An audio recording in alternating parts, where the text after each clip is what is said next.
Good morning, good afternoon, good evening, good night, wherever you are. Thank you for joining me again for the live Q&A session here on my channel. If you're new here, welcome. My name is Angela. I'm a full-time voiceover artist and audiobook narrator, and my channel is dedicated to those of you just getting started in this wonderful world of voiceover and audiobook narration. And through my channel, I share with you tips, tricks, techniques, things that I do every day in my own voiceover business. And then we get together in these weekly chats to talk about a topic or two, or five. We'll see how it goes. But any Hoosiers, today's, come on, StreamYard. Today's topic is, we're talking about what I would do if I had to start all over again in voiceover for 2026. And so what I want to know, just to kind of better curate what I want to talk about, is the polls. Let's go over to the poll. And today's poll question is, that's English. What's stopping you from starting or staying consistent in voiceover or audiobook narration, either or, kind of the same vein. And so far we have about 16 votes. And if you're joining on TikTok, then just type it in the chat. What is stopping you from staying consistent or even starting in voiceover audiobook narration? And let's see. I mean, overwhelming response is I'm scared I'm not good enough, which is totally understandable. 6% of you said, I don't know where to start. 6% of you said, I can't afford gear yet. 24% of you said, I don't know how to find clients. And 65% of you said, scared I'm not good enough. I'd have to tell you, how long have I been doing this now? Almost 8 years. And then 6 of those years I've been mentoring new voice artists or audiobook narrators. And that is usually the top issue, I think, is that we are just scared to move forward. It's fear. Fear holds us back, I think, most of the time from whatever it is that we want to do. We're scared about succeeding. We're scared to fail. We're scared to, it's the unknown, right? It's the unknown. There's no expectations apart from what people tell you on social media. And I think for the most part, we know when someone says on social media that this is their experience, that usually that's the highlights, right? Social media, we get the highlights of what people experience, and they're usually positive. Right? So then we go into comparisonitis and we start thinking about, okay, well, this person just started yesterday and they've already got this $1,000 job. So I can expect the same. Or, and we've all seen them, those social media posts on TikTok and Instagram where people say, hey, do you want to make $400 an hour in your PJs? You know, all you have to do is read a book. And then you do a little research and discover that's not true. That's not how it goes, right? It's just clickbait. So then that is our expectation, right? What we see on social media, the highlights, the positive things, we don't really see the real actual struggle of getting to that place and what happens in that space between start and to that place of highlight, right? So it's the fear of the unknown. And then also, if I do start, if I get past my fear in starting, what if they don't like me? You know, what if someone tells me that I suck, that I shouldn't continue on? I hear that all the time. And I have never once heard someone say that to either. I've never had someone say that to me, nor have I ever had anybody tell me that they have had a client tell them that. It's not real. It's a fear that we're allowing to take the wheel, right? It's not real. But we don't know unless we try. And usually that first step in the trying is the hardest part because of all of these, these voices in our heads telling us that I could ramble, I tangent. It's my middle name. I tangent, right? Anywho, so for the most of you are scared to start because you're afraid that you're not good enough. And I have told you guys millions of times at this point that voice actors represent the voices of the world. The one thing that you might find the most cringeworthy about your voice is probably the one thing that will set you apart in this industry, to make you not sound like everyone else in the industry. So embrace it. Do you think everyone in the world has the most perfect announcery, whatever standard you have set as like a perfect voice actor voice? No. There's a place for all of us to represent all of the people in the world, right? Every age, any gender, any ethnicity, any whatever. Okay, tangent over. Okay, so second to that, I don't know how to find clients. Okay, so if you've watched my channel or any of my social media for any point of time, then you know that I have listed out many different avenues of finding work or for finding work and how I got started. And I guess I could say it again, but I started on ACX for audiobooks. And then I created a profile on Fiverr and Upwork and started there because I wanted to sort of get a feel for how this was going to go, to set my own expectations for what was to happen. If I could handle staying on top of all of the client requests, getting an idea of how long things were going to take me to complete, right? I started small. In my mind, that was small, but in reality, it was a lot of work.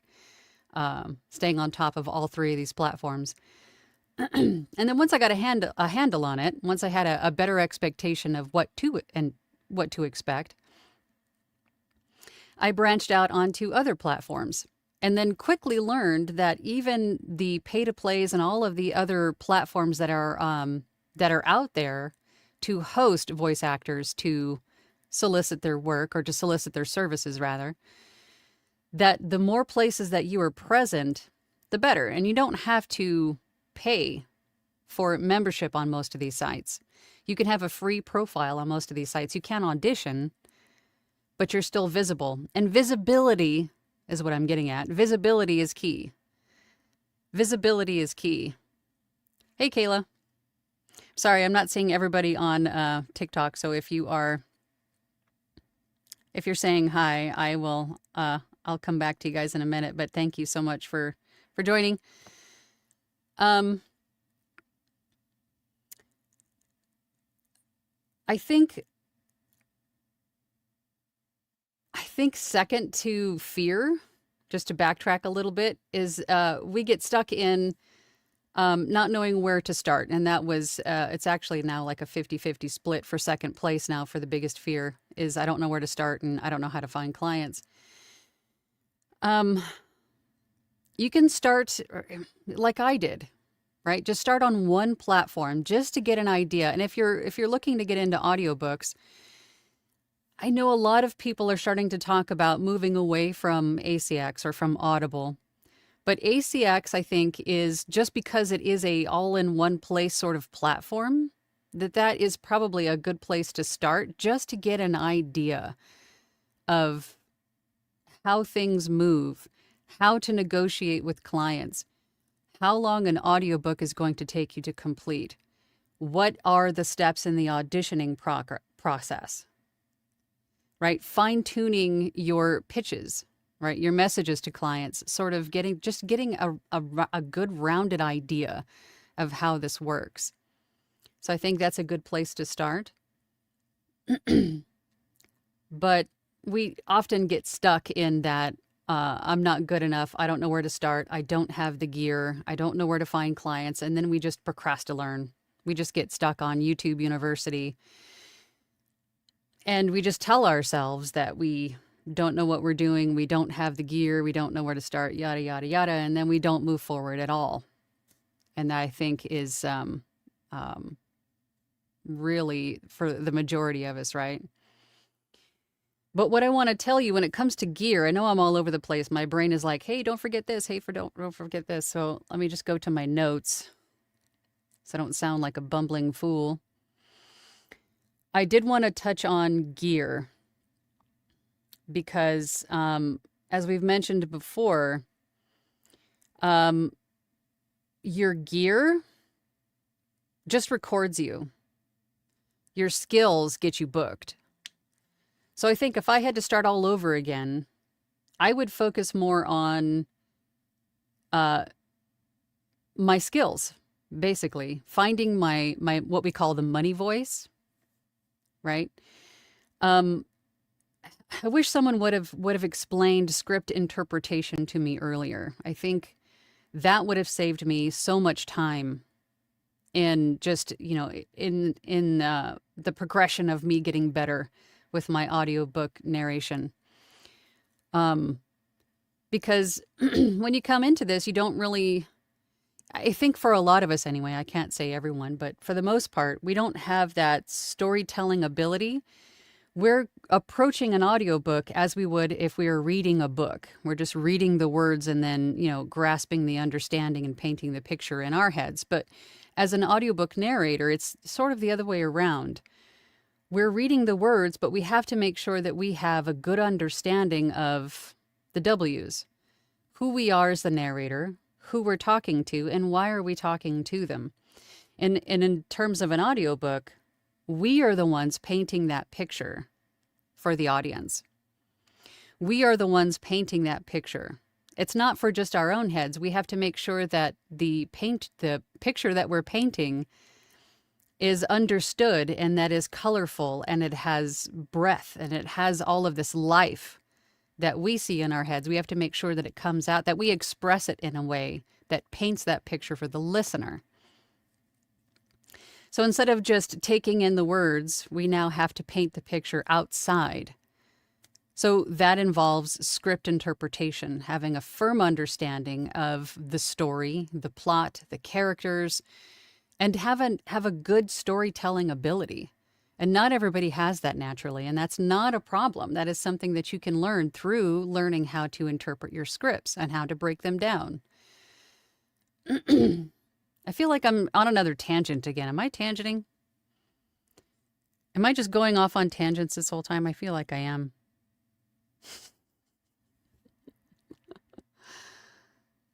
It's one of those days again. So don't get too hung up on what kind of gear that you have in the beginning, because you can start on, a halfway decent USB mic and then work your way up to an XLR. I mean, USB mics these days, there are some pretty good ones for just being USB. You don't have to start out with, investing $2,000 into your gear, right? The gear is just going to record you. Your skills, I think, are more important. Your skills are what are going to book you. I'm not saying that your space, your recording space and, mic placement and all of those things don't matter. That's not what I'm saying. But I'm saying your ability to express and to paint those pictures is more important than the actual gear that you choose. If that makes sense. But your recording space is important, but I think your skills are what going to book you first and foremost. What was the other thing that I wanted to mention? I wanted to mention something about marketing too.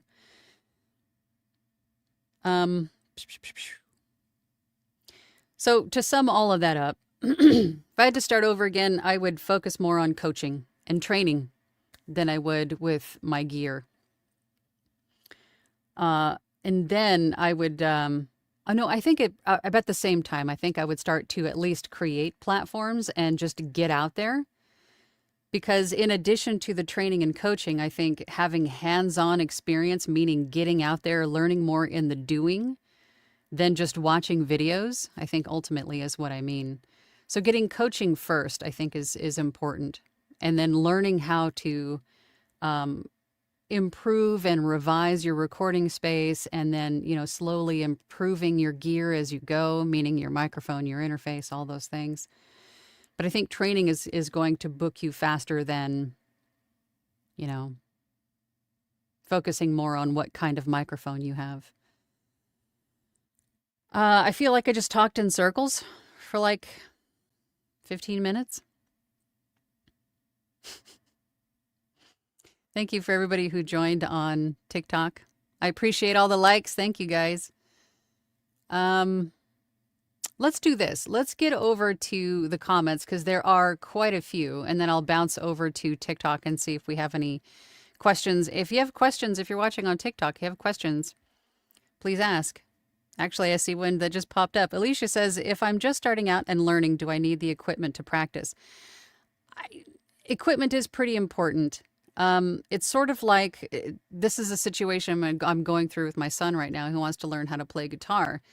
You can learn how to play guitar and get good at it, but you can't practice and you can't fully play without the guitar, right? So what I want to impress upon you is get the training and get some kind of gear. I don't want to say go like bare minimum, get decent gear. You can even get it pre-owned if you had to, secondhand. It doesn't have to be brand new and it doesn't have to be high dollar. But you will need something because recording the voiceover is part of the process. Right? Kayla's here. Hey, Kayla, she says, I upgraded my mic, but the editing process is what takes me. And that is completely normal. Editing, I don't know. Well, there might be a few people who are watching on YouTube who like the editing part. There's not a whole lot of people who like editing. They don't. But the good thing is that there are people out there who like the editing, and you can outsource your editing to them if you wanted to.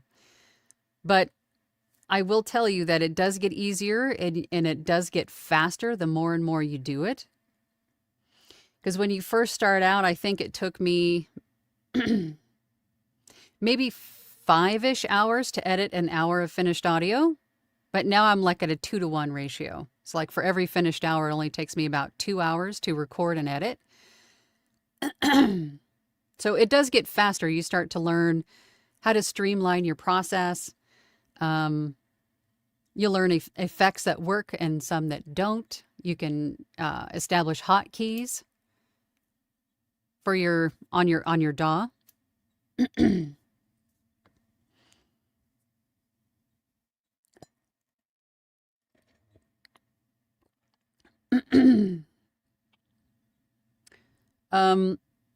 Alicia says, I've been researching and feel good about the gear that you plan to get. Good. Oh, yeah, ACX requirements are, yeah. ACX requirements. And everybody watching on YouTube, there's 41 people on YouTube. I bet you 39 of them, perhaps, had issues with meeting ACX's requirements, myself included. It seemed that every little factor, whatever it was, if I turned down the volume, it would throw off the RMS, or if I turned up the volume, it would throw off the peak amplitude. Every little adjustment threw off everything else that I just spent the last 2 hours adjusting. And I think what it came down to is to have a really good understanding of how everything in my DAW worked. So then that way I could understand the delicate balance between the two, like what to adjust, what not to adjust, or just shortcuts in getting everything fixed. I think for me, it was a lot of overthinking. In my head, I was making it more difficult than it actually was. Until I had somebody point it out to me. You just do this and you do that. I mean, why are you doing all of this other stuff? You're just making it worse. But yeah, meeting ACX's requirements are probably the toughest for most people. Congrats, Kayla, on your first audiobook. Alicia said, would you recommend getting a coach? I would say, Alicia, I would tell you that I started out watching videos first. I didn't get a coach until about, I don't know, about a year in, because I'm hard-headed, I'm stubborn, I'm Aries. So I just ran in there and wanted to do it all myself, be self-sufficient. I can figure it out until I about plateaued. I plateaued about a year in. And that's when I said, okay, I need someone to tell me what I'm missing, what I'm doing right, what I'm doing wrong. Give me the sauce, right? So I got a coach about a year in, and in retrospect, I should have gotten one earlier. Because I didn't realize at the time, and maybe I didn't want to admit to myself, that what I was teaching myself wasn't exactly correct. Because there are so many different opinions and videos and talking heads on YouTube telling you to do this, but don't do that, but then do this, but don't do that. And everybody has conflicting opinions about everything. And so I was making my own decisions I was making educated decisions based on what I was seeing on social media, which was fine. And it got me to the place that I got to. But unbeknownst to me, at the same time, I was creating bad habits that I could have avoided had I got coaching sooner. Good.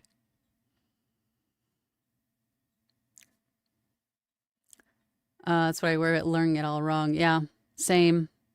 I do coaching, Kayla. I do coaching. If you go to my website, which is in my bio, I don't know if I can say it on TikTok or not. And for those of you watching on YouTube, all of the coaching information is in the description of this video. But yes, I do. I mentor. I have courses. I'm a coach for a VO's Journey Academy. Yes, I do the coaching. All right, let's hop over to YouTube. We have a lot of comments on YouTube. Let's see who was first in. Jason Kirkover. Good morning, Jason. Good morning from Kearney. Thank you for thank you for the phonetic spelling. I'm sure I've said it wrong every other day. I'm not answering because I've already overcome all those things. The toughest by far was confidence, and I still struggle with that sometimes. And that is completely normal, Jason. I think we all do that. We all struggle with confidence. There are many times where I just go, this client's going to hate it. I'm not feeling it today, right? And that imposter syndrome just starts, telling you all this horrible stuff in your ear, and you're just not feeling it. I think when that happens, the best thing to do is to get up and take a walk and remind yourself of how far you've come. And I think that is one of the most important reasons why we should celebrate the small wins that we experience, right? Even the smallest, stupidest stuff. I mean, the stupidest stuff, right? So if we created a profile, let's just say we created a profile on ACX or Fiverr or wherever, and it's finished, celebrate that. Because in a month from now, you can sit back and say, when the imposter syndrome's gone, oh, you're never going to go anywhere, you're never going to do anything. Well, you know what? I've already done this. I'm much further along today than I was a month ago. I know it sounds silly, but those little things add up. So when imposter syndrome comes knocking on your studio door, you could just punch it in the face and say, hey, guess what? I am much better today. I know more today. I'm more experienced today than I was when I first started. Look how far I've already come. Right? Jason says, super excited to hear what you have to say today. A friend of mine and I have been listening to a lot of Stephen King. We're currently listening to Black House with all its Dark Tower vibes. If you like Stephen King and you're a Dexter fan, I always recommend Pet Sematary, narrated by Michael C. Hall. Is that Dexter? Is that his right name? Michael C. Hall? Fantastic. He does a fantastic job with Pet Sematary if you like Stephen King books. Jason then says, listening to these is really filling me with that drive to record and work harder. I have loved a lot of the books I've recorded so far and can't wait to do something big like King. And Stephen King narrates a lot of his own books. And to be honest, I don't really like it when he does. I mean, I love it when authors narrate their own stuff, but I don't know. I think I'd much rather hear like Will Wheaton or an actual narrator narrate. Thank you, everybody on TikTok. I appreciate you guys. Thank you so much for all the likes and things. Thank you so much. Caesar's here. Hey, Caesar. Let's see what Caesar's got to say. Oh, hi, Angela. I didn't know how to answer your poll because, you know why. But I'll tell you why I was stuck for a very long while, and also would encourage self-diminishing and self-punishing behavior. Scared of not being good enough is 100% of it. And a lot of it came from listening to the wrong people, taking the wrong advice, being afraid of pushing past comfort zones, being afraid of screwing up. Relatable, 100%, 1,000% relatable. I spoke to Rebecca once and told her what my learning journey was like. 1, learn stuff. 2, unlearn the same stuff. 3, develop your own techniques to fit your acting style and throw away the rest. The same applies to equipment and VO processing. Get advice, discard advice, figure out what works for your voice, room, etc. But while you're doing this, don't ever think you're not good enough. VO takes training, discipline, and a level head. Stick to it, and someday you'll wish other voice actors sounded as good as you. Don't let anything bring you down. Don't kick yourself when you fall. That said, hello everyone. Please enjoy this Thanksgiving week. Remember, do not attempt to stick your head in the turkey. You will invariably get stuck and require some assistance in getting out. Is this from experience, Caesar?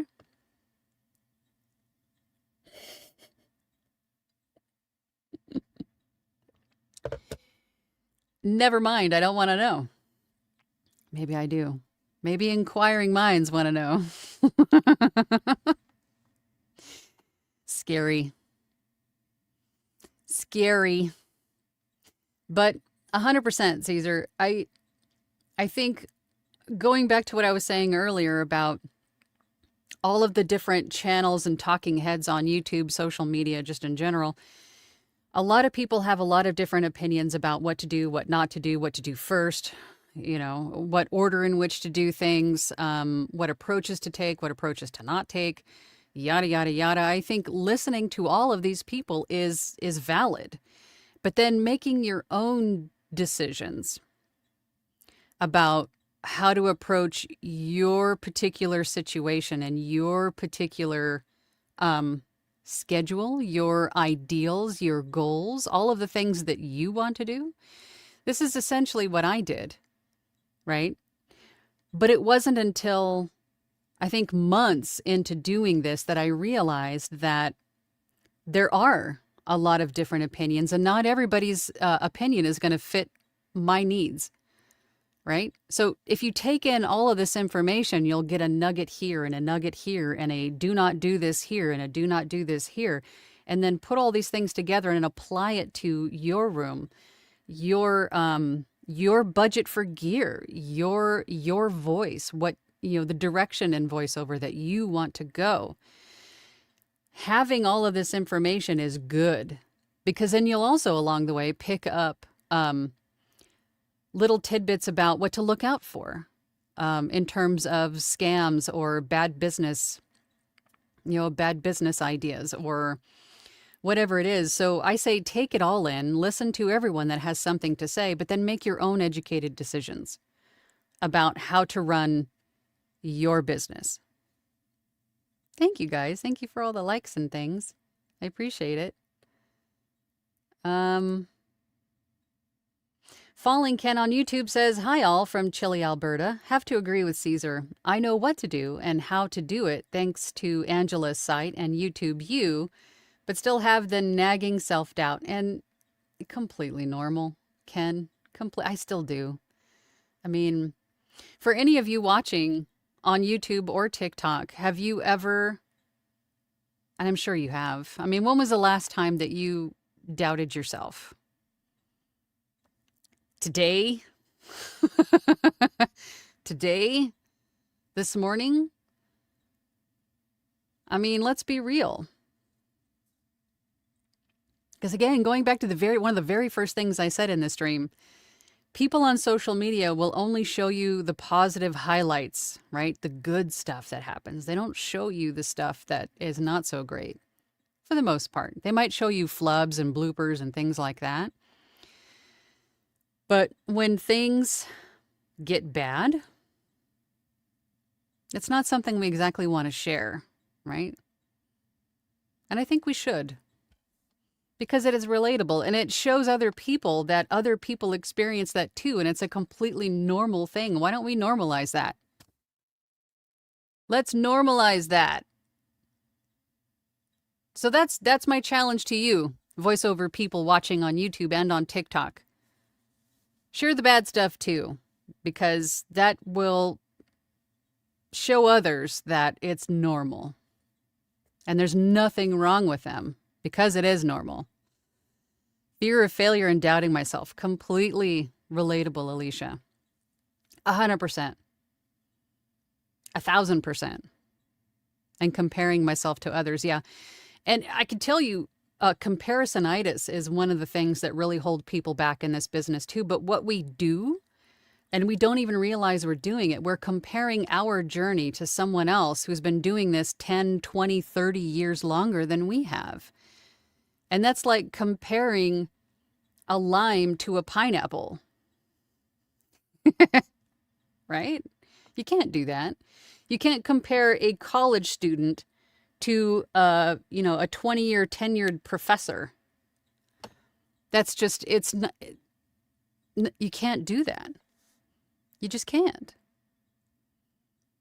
Professor Tracy says, "Last week I had a problem with not knowing what you don't know and someone telling you don't know." Yeah. And that's okay too, because that is a great way to learn. It's a great way to learn. It's not it doesn't make you feel good all the time when someone points out or calls you out for what you don't know, but it's a great way to learn, because if you didn't step out of your comfort zone to try, you never would have learned it.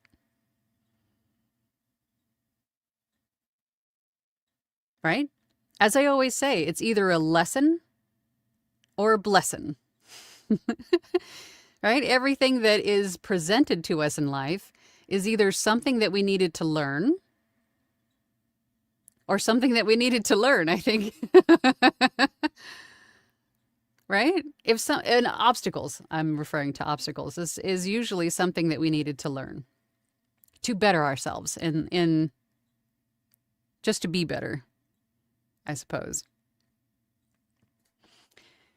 All right, let's get on with the comments. There's a lot to get through here. Ken says, "I'm still learning new things daily, and they are all helping my confidence, but boy, is that little voice annoying." I know. I think, where's my chapstick? I started to think about, because as for a lot of my last year and a half for me have been, life's been lifing. So what I try to do is, as soon as I hear any kind of negative yada yada in my head, I'll immediately go do something else, or immediately occupy my thoughts with something else. You know what you could do? Like something simple, like just chug a bottle of water or something, or go for a walk, or focus on something else. I just picked up this. Why did I just pick this up? This boom boom stick. Maybe if you start to think negative thoughts, you could just, do a hard sniff. I don't know. But it's hard, But don't allow yourself to stay in that place. Don't allow yourself to stay in that negative mindset. Have something that you can knee-jerk redirect to. Whatever that is for you, whatever the best thing is for you. Ken says, on a good note, just putting the wraps on my 10-hour book. Nice. 9 hours, 57 minutes, and 3 seconds, actually. And should be sending it for final approval soon. Congratulations. Shauna on YouTube says, hi from Minnesota, getting snow tonight. Snow, that's a big nope for me. Nope, nope, nope, nope. Regarding VO, I also have the self-doubts and also know that I need to just keep practicing and auditioning. Just keep going, just keep pushing through. You know, that what might be a good thing is when you start to get that nagging voice of doubt or comparisonitis or whatever you're feeling that's, negative for you. Just immediately go audition for something. Maybe that could be the thing, the distraction, right? Because it's a complete 180 from what you're feeling. Life be lifin'. You got it. Life be lifin'. But the most important thing to do is keep moving forward. You just keep breathing. Keep one foot in front of the other. Just keep going. Shauna on YouTube says, quick question on some of those larger book projects. Do you all wait to submit all chapters to the right holder at once, or do you submit them as you complete them? It's really up to you. For me, I assume we're talking about ACX. You can upload them as you go if you want to, or you can upload them all at once. The rights holder can't see them on ACX until you submit the project. So it's really up to you. You can, again, upload them as you go, or I usually just send them all at once. Unless there is a question about something that I have, or unless there's a question about pacing or tone or something that I need to get straight before I finish the remainder of the book. But usually I send them all at once as a finished project. Ken says, just a thought, if it was a per finished hour project, do you round up the hours finished or calculate the portion of the incomplete hour? I don't even go by hours at all. I go by word count. Word count. A finished hour is 9,300 words. And some people will argue I read a little bit slower, so I use, 9,000 words, and that's fine too. But I wouldn't focus so much on time. Focus more on the word count and whatever that number is for you to equate a finished hour. That way you have a more consistent result. Pay rate, right? Everything is more consistent across the board. Alicia says, does the author give you directions on anything before starting a project? Yeah, absolutely. And I really think that you should have a conversation with the author before you start an audiobook project, because this is their baby. This is their show. This is their project. You are performing or offering a service, right? You're performing a service? Yes. Brain fart. So what you want to ask the author in the beginning is if there's any dialects, accents, what's their vision? Is there, if this is like a self-help book, would they like it more upbeat? If there's any difficult terminology or words, if you can get phonetic spellings or get an audio file of the author, repeating the words for you so you can at least mimic how they sound, stuff like that. Those are really great questions to ask before you even start. Ideally, you want to look at the manuscript before you even start, just to see if, first and foremost, to verify the word count, right? To make sure that no numbers were fat-fingered in any kind of text correspondence preceding this conversation. So you want to verify the word count to make sure that your price is right.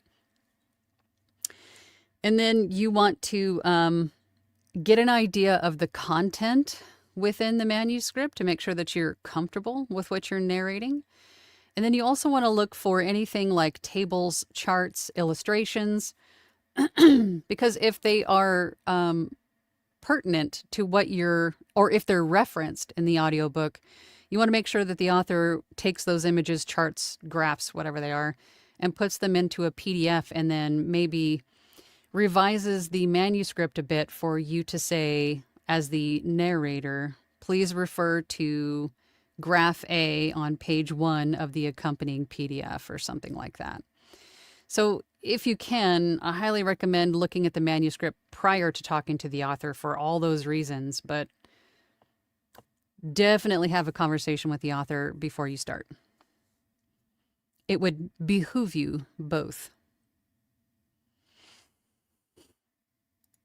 Peak Parables on YouTube says, the biggest issue I have come across is not the start, but the start-stop as time allows, and need for revenue from main job impedes while I grow. Do you have a continuation of that? I don't see a continuation of your... I get that. I think I understand what you're saying. Are you saying that you need a lot of time between projects because you have a job full time?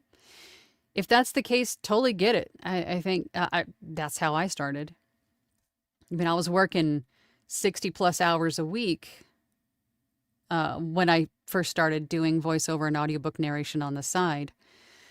So if the client can allow you the time you need, if you need a little extra time because of your schedule, I mean, that's fine. Don't give yourself a hard time about that.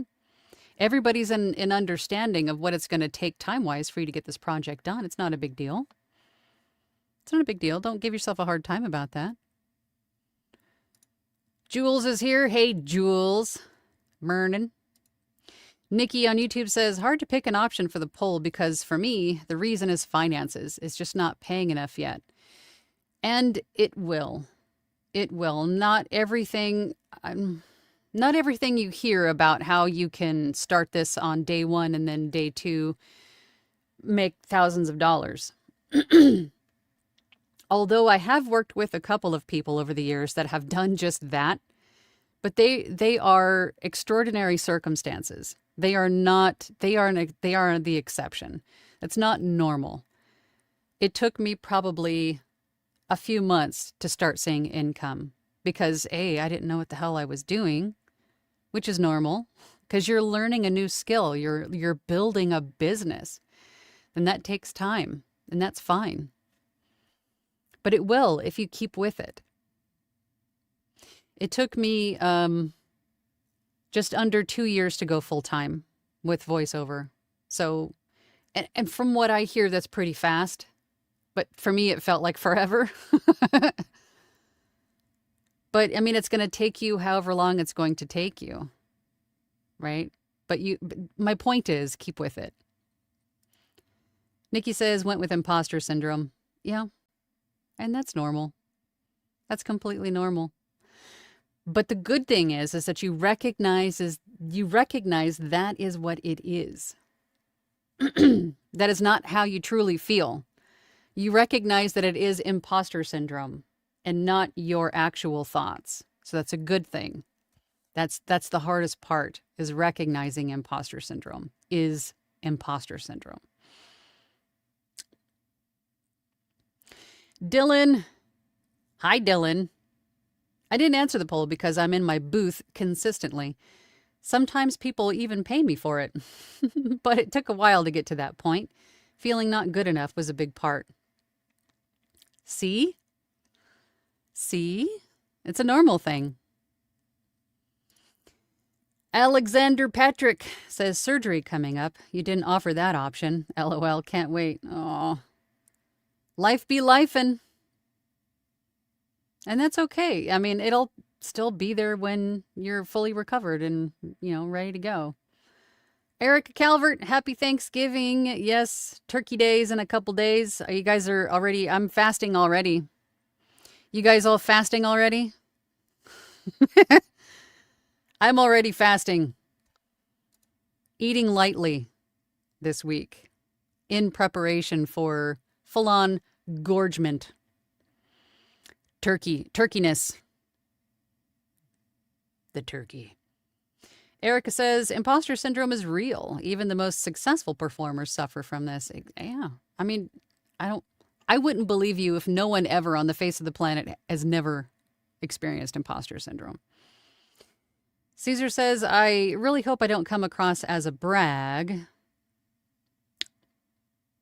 But these days, I wish other narrators sounded like me. But it took me 2 years to finally feel that way. Smoother processing, cleaner room tone, more, click it, natural sounding dialogue, more dynamic acting, and so on. But reverse imposter takes time to hit. I mean, self-doubt persists for a long, long, long time. I'm glad you're so proud of yourself. You should be, Caesar. Liberty Call VA says, after so many auditions on Voices and ACX, how do you even know if your work is even reaching the prospective client? There really isn't a way to know if you're hitting all the marks that you're being asked to, if that is what you mean. I think if you're submitting like 200 auditions and you're not seeing any kind of shortlisting or callbacks or anything of that nature, I would definitely have someone take a listen to your audio.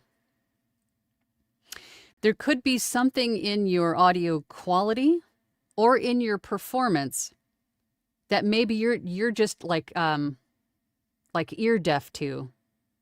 What is that phrase?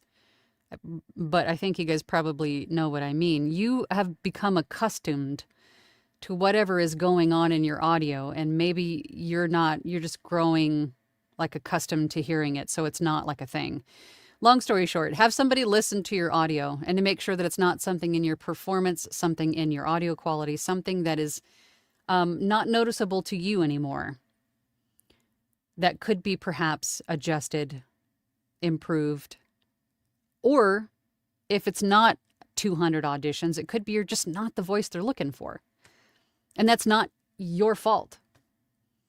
You're just not the voice they're looking for.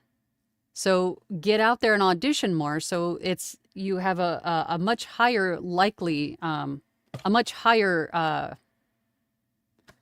my God, what's the word? You have a much higher, getting old sucks. The likelihood of you crossing paths with someone who is looking for your voice is much higher if you audition more. I don't know what I was looking for, but that's my point. So just keep auditioning. Or have somebody peer review your audio quality.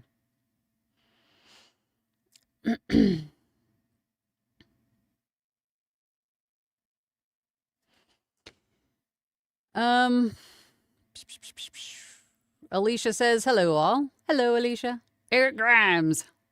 Eric Grimes is here. Hi, Angela and all. Remember, every person here is unique. What you have to offer is different than any other voice actor. Yes, it takes work and persistence, but the right group, Angela's, really helps. Thank you, Eric. Checks in the mail. Liberty Call says, poll needs to have spouse because eventually we are spending so much upfront costs versus the ROI. Hard to validate the expenses.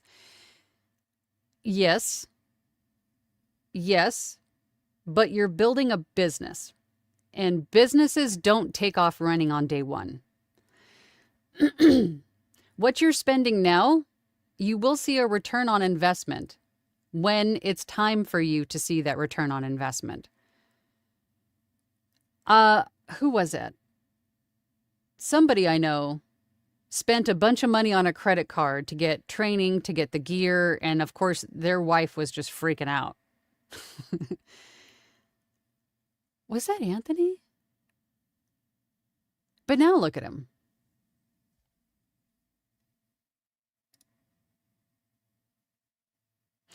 Jules says, I think for me, imposter syndrome is real. I have no problem booking, but then when I'm recording, I get hung up on only wanting to record when everything is perfect. I'm trying to get past it. I totally get that too. I have a hard time. I've got I've got 5 books in queue at the moment. And in addition to a meditation app that I'm working on, and what was the other thing? Anyway, I've got projects. I've got a lot of big projects that I need to keep moving forward on. But as soon as I come in here and I sit down, I've had my food, I've brushed my teeth, I'm dressed warm these days. I'm ready to go. But then as soon as I hit the record button and I have everything ready, I just go, something doesn't feel right. I'm not in it. I know. It's procrastinating. But for why, I don't know. Perhaps you need a vacation. I think that's my problem. I think I just need fighting burnout, maybe. Just need to take a break. Relax a little bit. Maybe you need to listen to your body and just relax. It's hard, though. Jason says, which version of RX11 do you recommend for taking out mouth clicks and noises?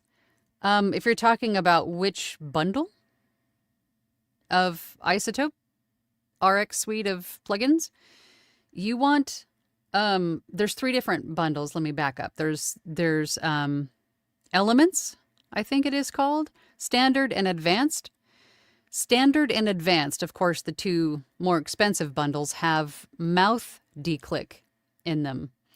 And mouth declick, that plugin has cut down my editing time by 80% easy, if not more. Because there are declicker plugins available everywhere, but they're more focused on electronic clicks, non-organic clicks. Whereas mouth declick is fabulous at removing all of the, just the noise, the gross stickiness of our human mouths.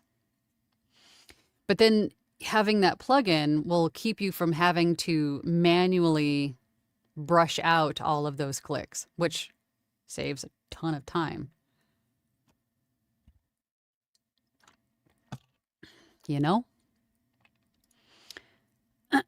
Sean Tyler on YouTube says, small point on procrastinating. It can pop up even if you've jumped into this with both feet. When you realize you have a knowledge gap, don't backslide and lose momentum.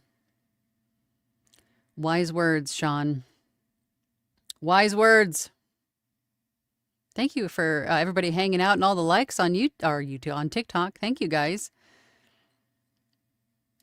Erica says, ACX is where I started. Audiobooks are a lot of work, but so beneficial in developing your cold reading and editing skills.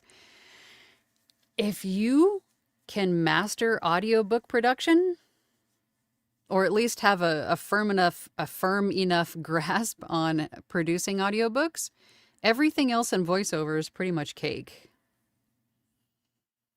Right? Because with audiobooks, it's long marathon narration, and then you have all of the editing, and then you have specific standards for the files. So if you can master that, everything else in voiceover is, relatively, is cake. Thank you for all the likes, you guys. I appreciate you. Professor Tracy says, I've had a big question for a long time, but I never wanted to go down the rabbit hole so hard. What was the big question? Did I miss it? Oh, no.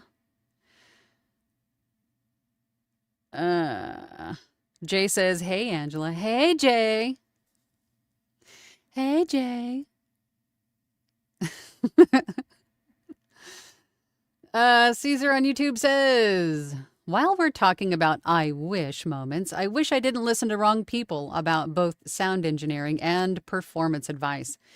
I started booking work once I developed my own techniques.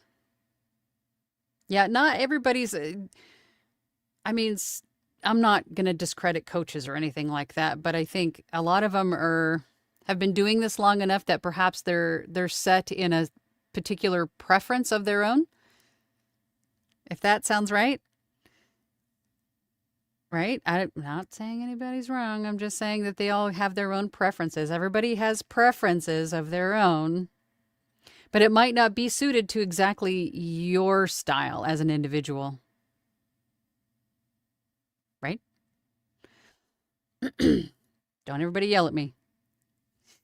Paul Landergan says, I saw a great quote this week or last week. You don't have to be great to start, but you do have to start to be great. I like it. Jay says my agent sent me an audiobook yesterday, actually, which is super rare. Oh, really? Well, that's cool. Are you doing it? Did you agree to produce this audiobook? New Dawn says, new here from Long Island, New York. I purchased a few voiceover lessons. The instructor told me to go unlearn my New York City accent. What?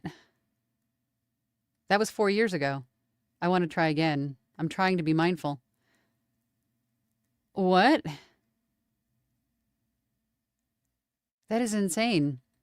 I wonder if they're coming from the place of that just a general American accent is more broadly used or has more of a demand.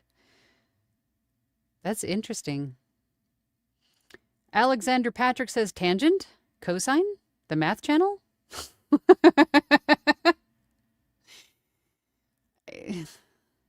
Got jokes. Paul says, oh, this was a continuation of his last comment. None of us were great when we started, but don't let that be the reason not to start. Don't fear rejection. Embrace it. You'll get a lot of it. I was listening. What was I listening to? They were talking about embracing fear, embracing the thought of overcoming challenges, because that makes you strong. If you chase the hard instead of chasing the easy, you'll be much better off for it. You'll be much stronger in your own right for it. Somebody on YouTube, somebody with mindset. Who was that? I'll have to look that up for you guys, but that was fantastic. It was like light bulb moment.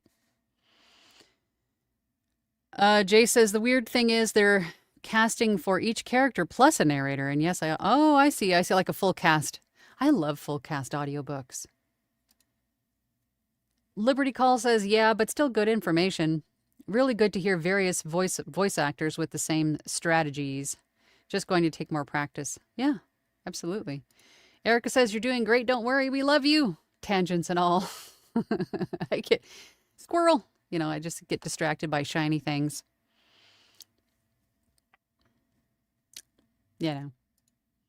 Caesar says, I also wish I didn't punish myself every time I stumbled. These days, every new technique I discover brings me joy and confidence, as it should. It no longer is the detriment of my faith in my own abilities. I love it, Caesar. Jules says, USB mics are really good. Go for the most popular. They're popular for a reason. Scott's Vox says, good morning, everyone. Happy Thanksgiving. Liberty Call says, coaching goes back to upfront costs. Breaking from the 9 to 5 and finding the time and more coaching costs is difficult. I totally get that. And I think that had to be, apart from my own stubbornness in the beginning, why I didn't get coaching sooner, is because I was already working 60 hours a week. Plus, I'm a mom. I had a partner at the time who I wanted to spend more time with. I wanted to be available for my family. Working 60 hours a week and then being available for my family. And then on top of that, spending another hour every week with a coach, it was difficult. I think that's what it was for me. So when I went full time, or just prior to going full time, I got a coach, and I just kind of I bit the bullet and just decided to do it because I was at that plateau. But again, in retrospect, if I could have started coaching sooner, I would be much further along faster than I was, I think, because he showed me some bad habits that I was developing by not getting feedback. Alexander Patrick says, question, how do you get rehearsals for the video game VO? Rehearsals for the, I don't do rehearsals for video game. For video games, someone will reach out to me, and it's usually for either like an NPC or whatever character it is, side character, background, whatever. I'm overthinking it. They usually just reach out to me and say, hey, I have this character. I think you'd be good for it. Here's the backstory. Here's the images. Here's what I need. And then I'll have a conversation to find out what it is that they, what this is going to be used for, who the character is. Is it like an alien? Is it a person? Is it an AI character? I do a lot of AI characters. And then if there's some sort of a back and forth on what the voice should sound like, I'll do a couple of samples and send it to the client, and they'll tell me which one they like, and then we'll go from there. But that rarely ever gets that far. It's usually just, hey, this is what I'm looking for. Here's an example, maybe, like a reference audio. This is kind of what I'm looking for, and then I'll just do my best to replicate that. But no, like, rehearsals, per se. All of my work is done here in my studio. In my home studio. Emily says, gosh, I love editing. See, I told you. Paul Landergan, I love editing. See, there's some editing weirdos out there who love the editing. Not that you guys are weirdos. Just an exception is what I meant. I am not a huge fan of editing, but I edit a lot. Professor Tracy says, here is a different one. Do you know of a speech therapist for coaching? I don't. If anybody does, share it. Maybe not. Because social media platforms are weird about, we don't want to be bullying anybody or anything. But no, I don't. Jay says, how many audiobooks do you finish per month? I'm impressed you're able to make a living off them. Well, audiobooks are not the only thing that I record. I do one audiobook maybe a month, maybe two. It just depends on how big the audiobook is. Most of the audiobooks that I do are around 50,000 to 80,000 word, around that size. So if I can get one of them done a month, and then in addition to the video games, the meditations, the podcasts, the IVR, the e-learning, the medical narrations, everything else that I do throughout the month, it's just another project that I do, but it's not the only thing.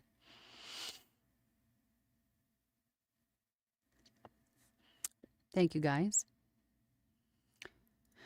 Rustic Hillbilly is here. Hey, Rustic Hillbilly, good morning, and good morning, and hope everyone has a wonderful Thanksgiving. You too. Jules says, I hate editing. Positron is amazing to make it easier. Caesar says, I love both the editing and sound engineering part, and not to jinx it, I think I can now match the same mastering chain that big audiobook houses use. Of course you can, Caesar. You probably reverse engineered it because you're just that awesome. Took me a long time, but I think I nailed it. I have no doubt that you did. Mary Lynn says, thank you so much, Angela. I've got the acting down, working now on the other voices, and learning how to EQ my voice and work on my DAW, Audacity. Your advice has been invaluable. I appreciate that. I have to say, throughout a lot of the comments today, I'm seeing a lot of the things that we work through in Launchpad. On Academy Voices, not Academy Voices, A VO's Journey Academy is the academy, the voiceover academy that I teach at. We've got 6 coaches. I'm just one of them. There are 3 different tiers of membership for the academy. The very base one is Launchpad. That's me. Well, you get to work with me, and there are like 200 and something other members that are in Launchpad, and there's probably at least 20 to 30 that join every Thursday, and then every Thursday we join up for about 2 hours and work on all of these different aspects of voiceover and audiobook narration. Caesar has been fantastic. He's been giving us presentations on dual and duet narration. We talk about Fiverr, we talk about websites, we talk about Upwork, we talk about character voices, first person narration, third person I mean, everything that we've touched on already, editing tips, everything that we've touched on already, we go over in Launchpad. So if you're on YouTube, there is a link in the description to take you there. I would highly recommend. I mean, not only not only the learning at such a ridiculously low price, for the coaching, you're not going to find anywhere with the amount of coaching that we offer for that price. It's just, anyway, I can't, anyway, I'm not tangent over. But what was I just going to say? But for that price, oh, hang on, I got to do the puzzle thing for TikTok. But for that price, you get to hang out with us every Thursday for 2 hours, and we go through all of this stuff. That's all I wanted to say, basically. Just, I'm pumping the brakes on the tangent.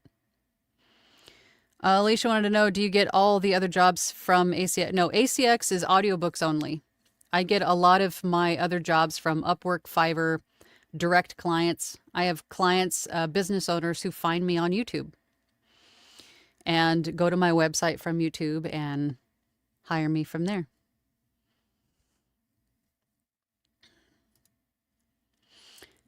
Oh, community. That's what I was going to say about Launchpad. Not only the education from Launchpad, but you also get our you get access to our private Discord, and you get a free membership to Academy Voices, which is one day going to be bigger and better than ACX. It's our own audiobook publishing company.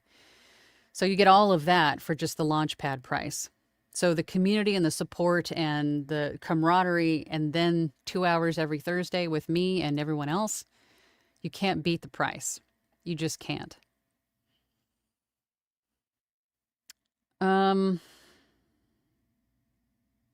Liberty says, if I had to summarize, I think I need a win to justify my current expenses before moving forward. Well, go out and get that win. You're not going to get the win if you don't keep trying. Just going, I'm not saying you're doing this, but I mean, if you just throw in the towel and go, I'm not going to get a win, I can't if you have that mindset, you're never going to get it.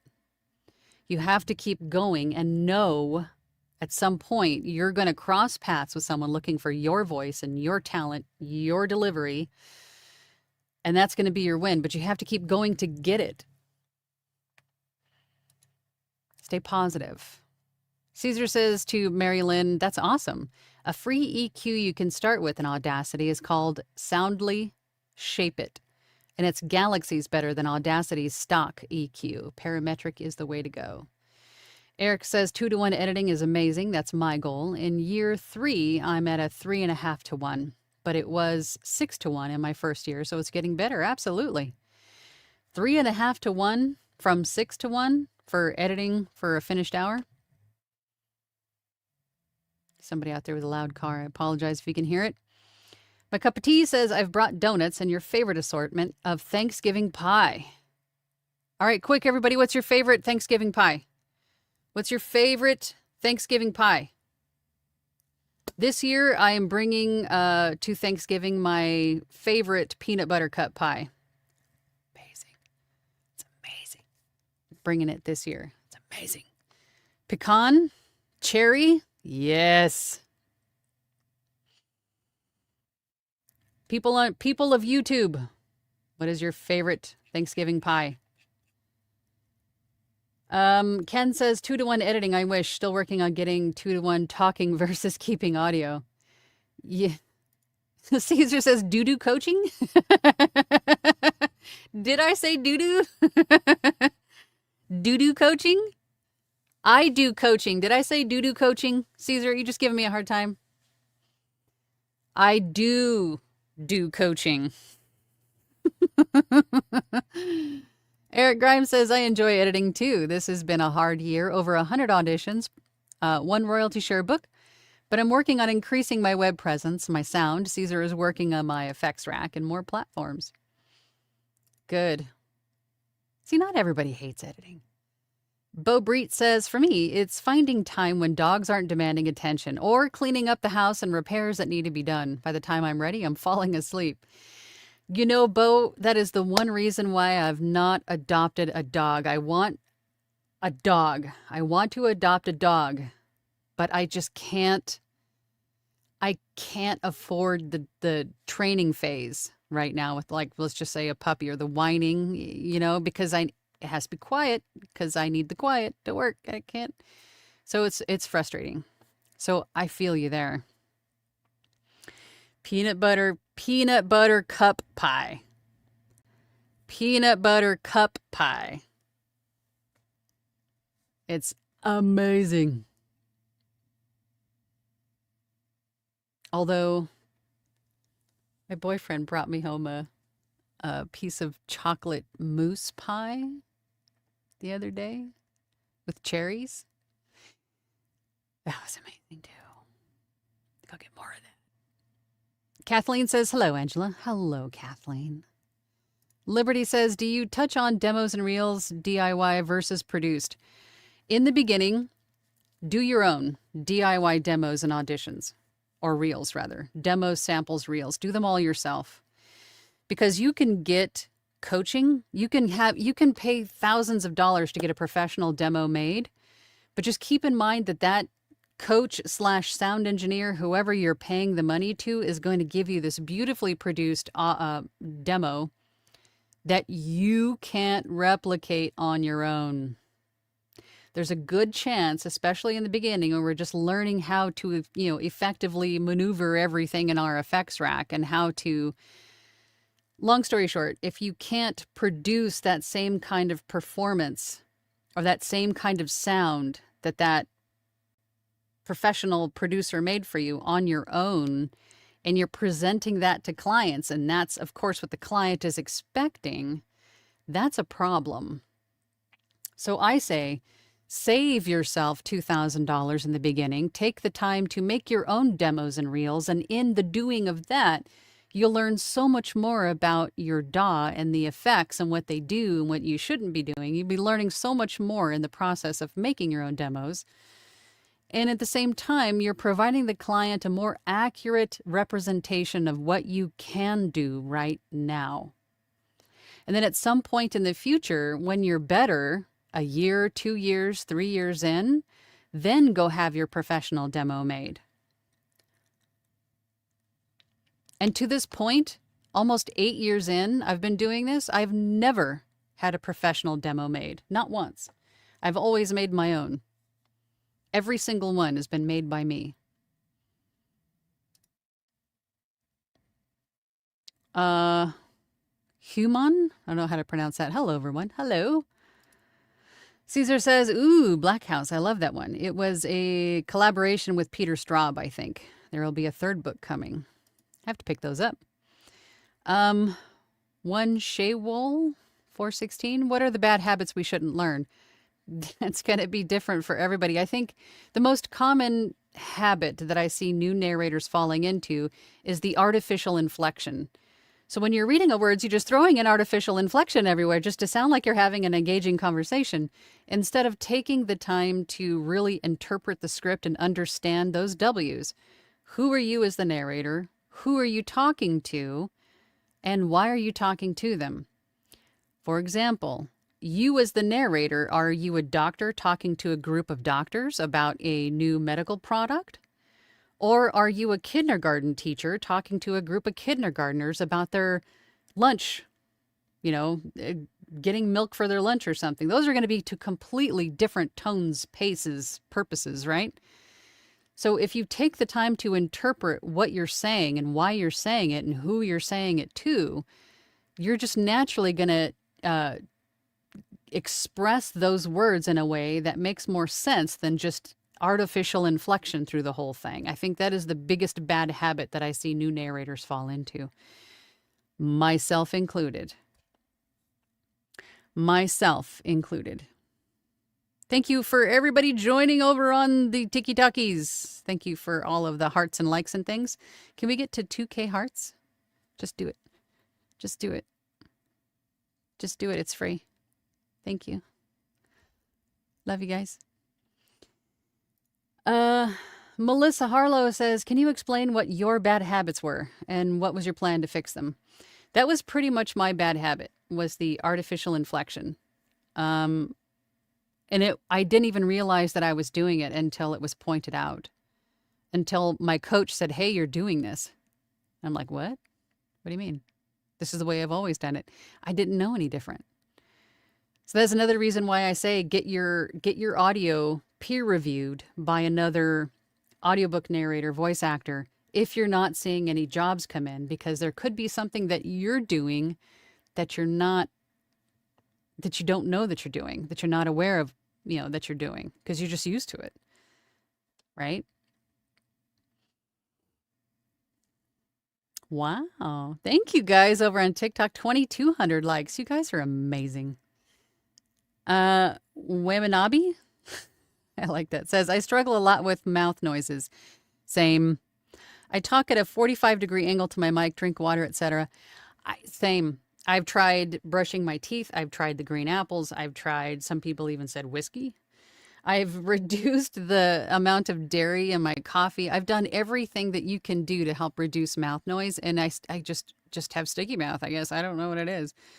So that is why I invested in the Mouth Declick plugin from Isotope, from the RX suite of apps, because that was the only thing that really reduced the mouth noise for me. I've tried everything that you should be trying, everything that I was told to try, and nothing really worked other than that plugin. Caesar says, one Shadow Wall 416 says, biggest bad habit, no single technique or approach is set in stone. There are no pre-packaged strategies, no presets, no shortcuts. What may not work for one person may work great for you. Everybody's situation and everything is going to be different. Everybody is an individual and has an individual problem, situation, time, constraints, voice, setup. It's all individual. Thank you for all the likes on TikTok, you guys. We've already been talking for an hour and 20 minutes almost. Dylan says, I just listened to Angela's teaching to get started and paid Caesar to do stuff for me, audio stuff. That is how I got started. It took a while, but while to actually like the sound of my voice. But I got there, and now I'm raking in hundreds of dollars a month. Yeah, this isn't a get-rich-quick scheme at all. So which is better, the lime or the pineapple? Pineapple. Is that a rhetorical question? Caesar says, oh, hear me out. Why not put the lime in the pineapple? So it'd be a lime apple? Or a pine-lime? Pine-lime. Pineapple. My cup of tea says, I had to learn that though I have stage acting experience, voice acting is still something to learn and not rush. Exactly.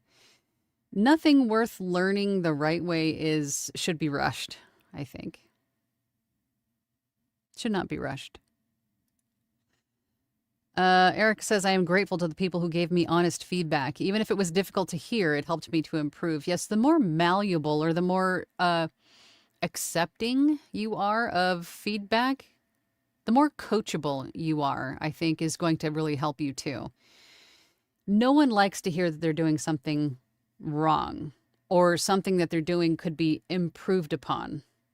No one likes to hear that because that just kind of feeds the insecurity monster.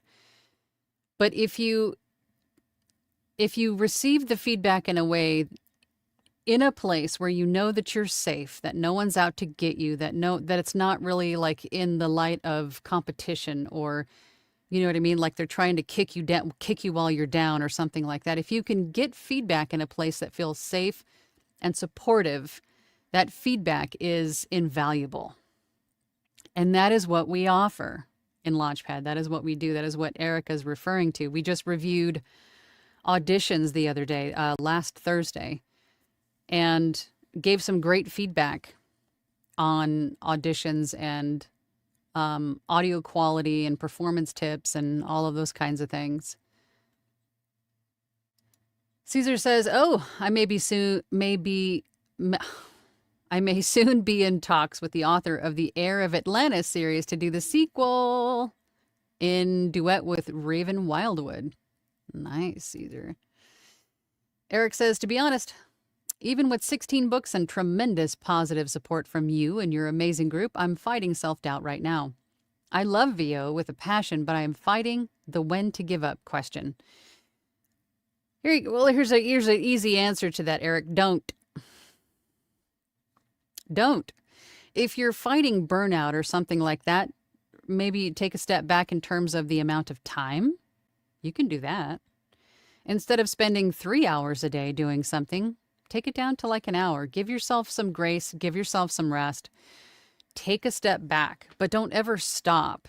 If it's something that you're passionate about, don't ever stop completely. Dial it back until you're comfortable and rested and in a better mindset, but don't ever stop. Hey, Tanya. Evening all. I just got to the point where I'm confident enough as an audiobook narrator to break out into other areas of VO. I needed to get control in one area first. Nothing wrong with that. LJ on the mic says, "Hi, Angela. I'm new on ACX. I would like to know how many auditions should I try a day?" That's going to depend on how much time you have available to you in a day, in a week, in a month. If you're doing this full time, and you don't have any other obligations or anything like that, 10 auditions a day at least, until you get a couple books under your belt. If you're employed and you're doing this part-time, then maybe 10 a week or more or less. But it's going to depend on how much time you have available to dedicate to producing audiobooks that you get job offers on. Thank you, everyone on TikTok. I appreciate you for all the likes and things. You guys are amazing. Shauna says, "Do you have a recommendation for a good app to verify word count?" Oh, just if you download the manuscript into or as a Word document, it'll tell you. You can look up word count. There is a word count calculator. Does anybody know that website off the top of your head? I know there is one. I can't think of the name of it though. Word count calculator. Google that and see what comes up. But I usually just download it and open it in Microsoft Word. And if it's in PDF, I'll convert it to Word and then look up the word count. Alexander says, "Hi from Syracuse, New York. Was wondering where you got auditions for video games." I don't audition for video games. I just get most of my video game work from Fiverr and Upwork, or people who find my YouTube channel and reach out to me directly. New Dawn says, "Yep." Yippers. Alexander says, "Don't forget to turn your scales back Wednesday at 1 a.m. for Thanksgiving." So instead of daylight savings, we're doing weight savings for Thanksgiving. God, I don't even want to know how much I'm going to weigh Friday morning. Dynamite says, "Not sure how this would fit in, maybe how to get clients, but fear of AI coming along and sucking up all of the low-hanging fruit, making it very difficult to get a foothold in the industry." You're not wrong, and that is a valid fear, and I think that is exactly what AI is doing. So it is even more important now to get training. Gone, I think, are the days of learning at the very beginning while you're working. You can still do that, but you can't take that. There's still some work. I mean, once you get into this industry and you realize how much work there is in this industry, you'll start to see that, once there might have been 500 jobs of the low-hanging fruit, now there's only 250. But I have found that a lot of my clients have started with an AI voice. Their client hated it and wanted a real voice actor. So I am still doing work. A lot of what I'm doing now, in addition to the things that I'm already doing, is now replacing the AI voices that the clients went and used first. So don't let that dissuade you either, I guess, is my point. Just keep going. Nikki says, "I needed this because I don't feel like I'm good enough, but it is probably because I've never had training. Once I get training, will this feeling go away?" To be honest, I still feel this way sometimes. I mean, it's just a human reaction. It's a human emotion. Imposter syndrome, comparisonitis, insecurity. I mean, these are all just very human emotions that are all very normal. But what's most important is when you start to feel that way, that you recognize that that is what it is, that it's not truly you, that it's not really truly how you feel. It's something in your head that is telling you these things. And most of these things that your head is telling you is coming from fear and not really truly how you feel. But you just can't allow fear to take over. You have to think positive. Again, do something. As soon as you start to feel those emotions and you recognize it, it's comparisonitis, it's insecurity, it's self-doubt, it's imposter syndrome. Get like a boom boom stick or something and just, do something that'll break you out of that mindset. If you have to, I don't have anything in here interesting. If you want to walk around with the dog clicker, click it yourself. I don't know. Do something to sort of change the direction of your mind at that moment. Does that make sense? Chug a bottle of water or something. I don't know. But do something that'll break you out of that mindset.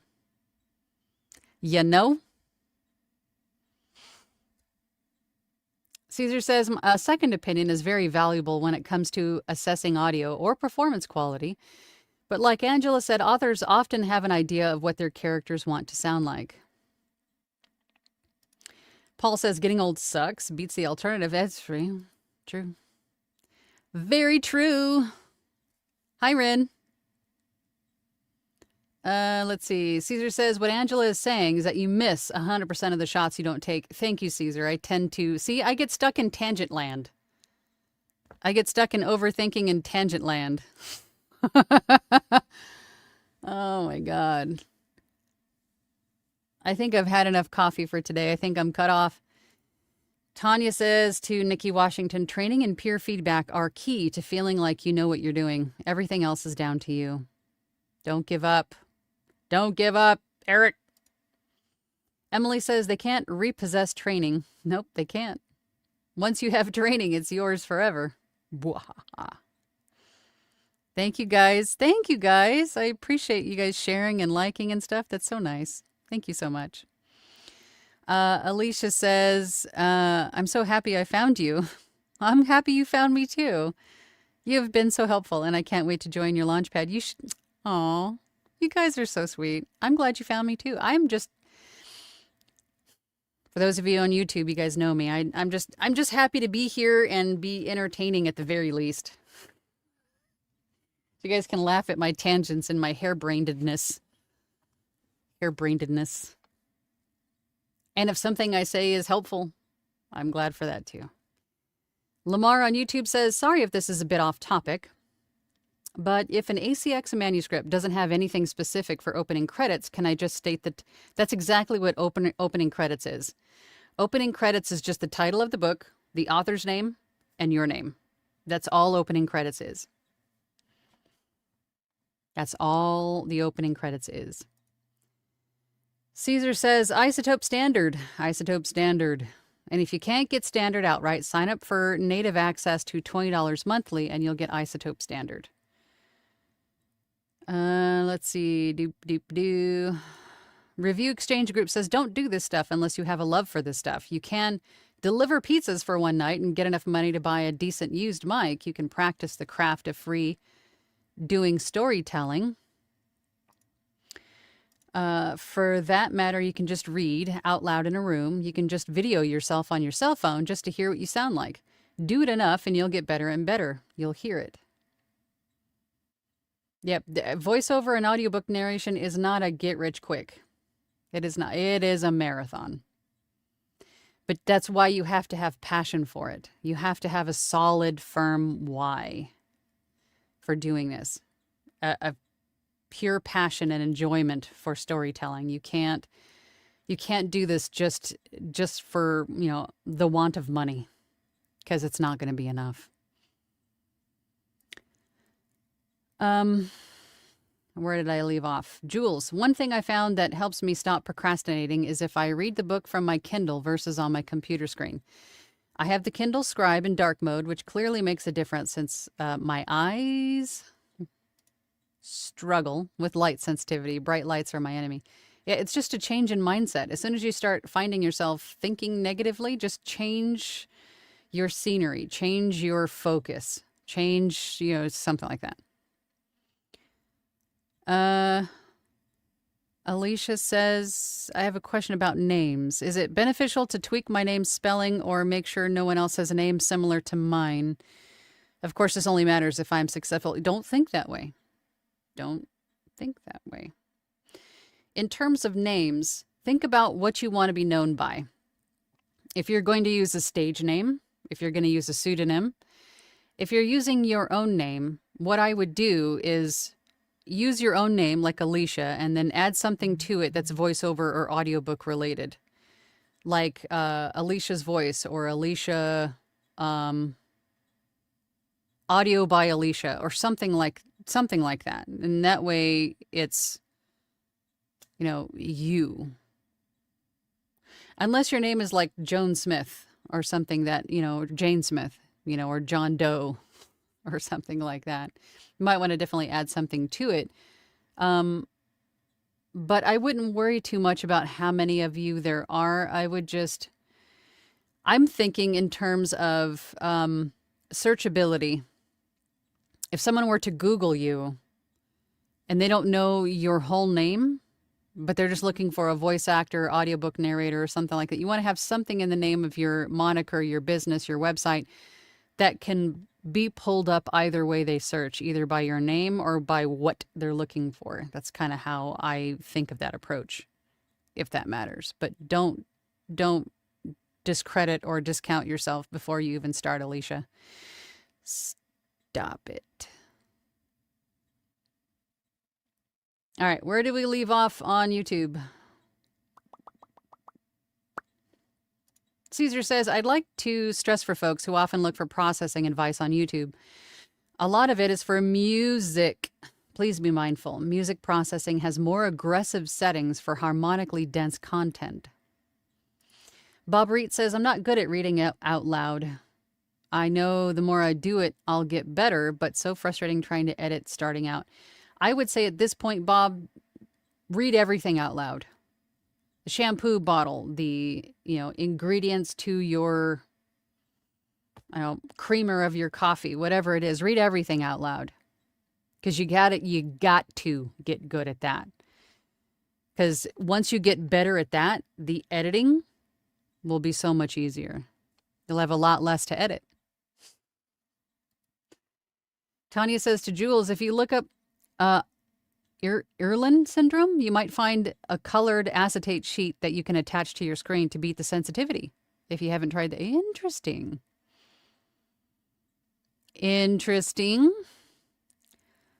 Let's see. I'm trying to look for questions because we've been on for a long time. Jeff says, I wish I could be more like Caesar. I know. We all do.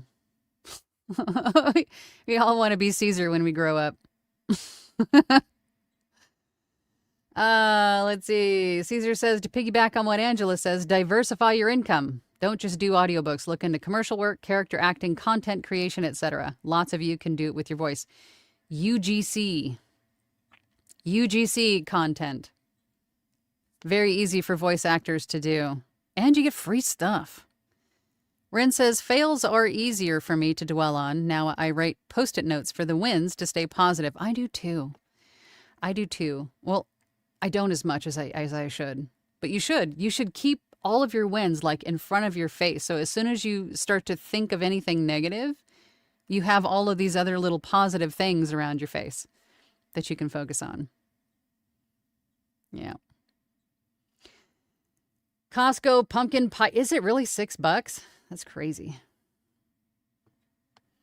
I'm picking up my pies tomorrow for Thanksgiving. My peanut butter cup pie. What was the other pie I got? I think it was a French apple pie. And then I'm going to go to Costco and get a big old pumpkin pie too. And then I also made candy last night. I made Rocky Road candy last night. I'm going to make little like gift buckets of it for Thanksgiving so people can take them home. Joseph on Facebook says, do you suggest Auphonic for mastering? You know what? That's the second time I've heard of that, and I'm not really familiar with it.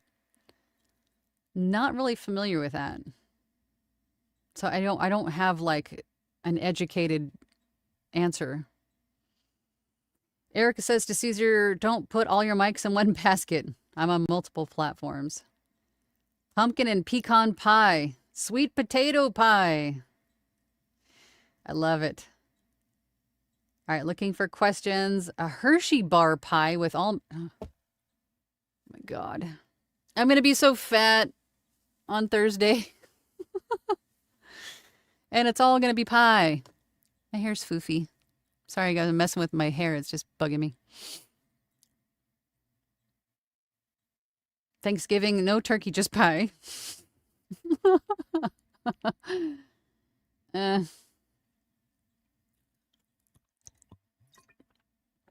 All right. Warped Reality Podcast on YouTube says, when mastering the audiobook after the fact, should we use something like Auphonic? I don't know what that is.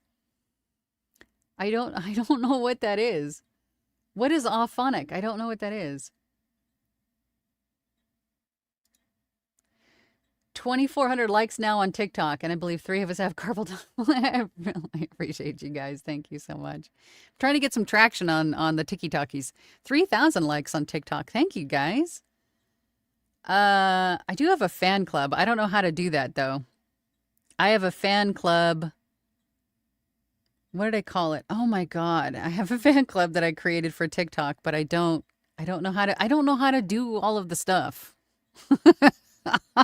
on TikTok. So you guys have to help me with that. I don't know. Caesar says, while we're talking about mouth noise, I would like to shamelessly plug Biotine mouth gel. Okay, stop it. Jewel says, you guys aren't using an auto clicker on TikTok. Is there an auto clicker? Is she saying that you should? I don't need an auto clicker. I have a house elf. His name is Fornet. Review Exchange Group. To L. John Mike auditions this year, I'll have about 200 on ACX, which might seem like a lot, but that's only 4 a week. That yielded 16 published books. Exactly. Keep at it. Caesar says, honestly, I think the more AI is used, the more human voices become in demand. Yeah, I have to agree. Thank you, guys. You guys are amazing. Let's see. Questions. Oh,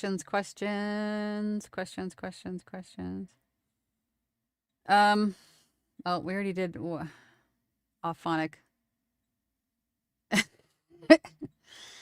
Caesar says, brief explanation. Auphonic is an AI automated audio processing tool. I will now say why it's good enough for general content for beginners, but bad for audiobook narration.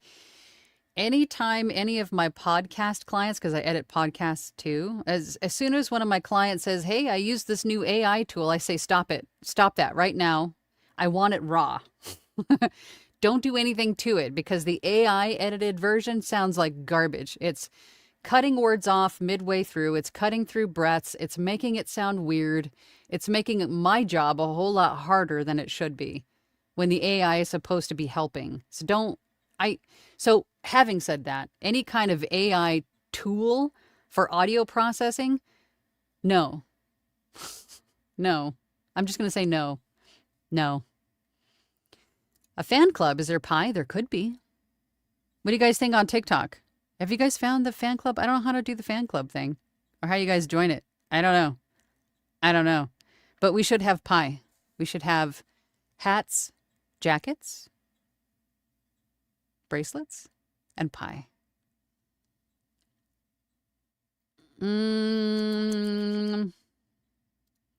Alexander says, question. Why did you decide to become involved with voiceover? That's a great question, Alexander. Because I'm a book nerd, and it started with audiobook narration. I used to work in the automotive industry. I was in the automotive industry for about 20 years. And there was one day I was eating lunch, and I have listened to a bajillion audiobooks at that point, and I'm an avid reader. I have total book nerd. You should see my library. And they were interviewing, somebody on the news was interviewing an audiobook narrator, and it was like a light bulb. Oh my God, someone can pay me to read books out loud. And so then I went into the research phase, and then I discovered that this was something that I had passion for. This was something that I wanted to do. This was a business that I could establish, maintain, and would allow me to be present for my son. That was my main why. That was my main goal, and that singular why the availability to my child. Because in the automotive industry, I was working 60 plus hours a week. And then, some of the weekends too, which really limited my time to spend time with him while he was still young enough to be home before he goes off to college and gets married and does all of the adult things. I wanted to be a present parent. And something like this would allow me to do that. So that is why I pursued it. That is why I built it, established it, chased it, had a passion for it, grew in it, all of the things. That was my why. And that is what has carried me to this point. And that is it.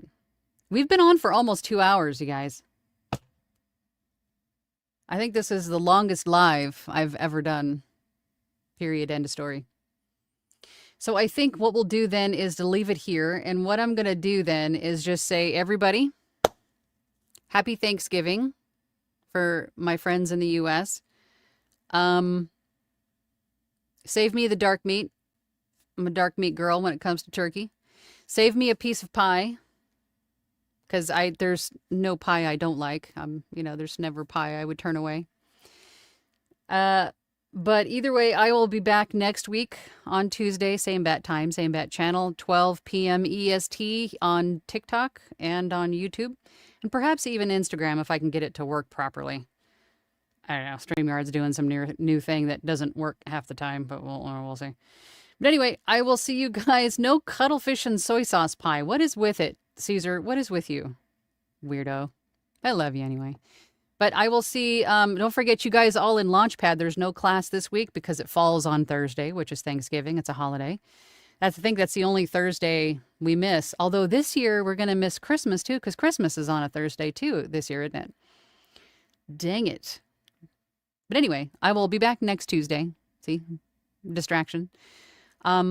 And if you have any ideas or if there's anything you want to learn more about, talk about as a group, much like we did today in this live stream, then please put it in the comments below. If you're watching this in the replay, consider subscribing because I do this for you guys. So help push me and my face out further into the interwebs to other people who may be looking for this information and for this community and support. I appreciate it. Every like, subscribe, hitting all the buttons, all that stuff really does help. So I appreciate it. But everybody enjoy your holiday. Happy Thanksgiving. And I will see you all next week. Bye. Yep. We're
Thank you.